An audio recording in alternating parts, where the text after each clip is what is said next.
Nigériennes, Nigériens, mes chers compatriotes. Des sanctions illégales, injustes et inhumaines. Dans son allocution mercredi soir, le général Tchiani a largement commenté les décisions prises à l'encontre du régime qu'il dirige par ses voisins de la CEDEAO.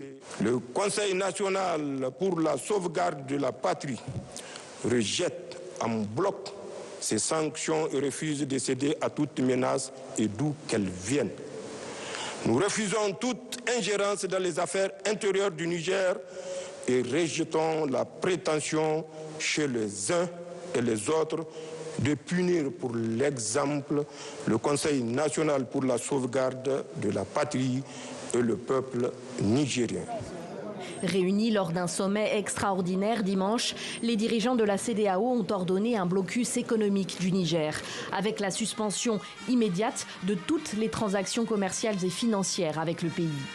L'organisation régionale, présidée par le Nigeria, s'est même dit prête à une intervention militaire si le président Bazoum n'était pas réinstallé dans ses fonctions. Elle a donné 7 jours, jusqu'à dimanche prochain, à la junte nigérienne pour s'exécuter. Pour le général Tchiani, c'est la preuve que la CEDEAO n'a que faire de la souveraineté de son pays. Mercredi soir, le président du CNSP s'est aussi adressé à la France et plus particulièrement aux Français établis au Niger qui, selon lui, n'ont jamais été l'objet de la moindre menace. Pour notre part, nous estimons que la vie humaine est sacrée.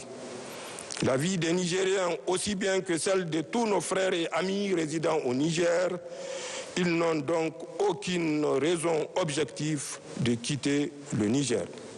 La France a organisé l'évacuation de ses ressortissants volontaires après une violente manifestation dimanche devant son ambassade à Niamey. Elle s'est achevée ce jeudi. Plus de 1000 Européens et étrangers ont embarqué pour Paris ces 3 derniers jours. Plus de la moitié étaient français.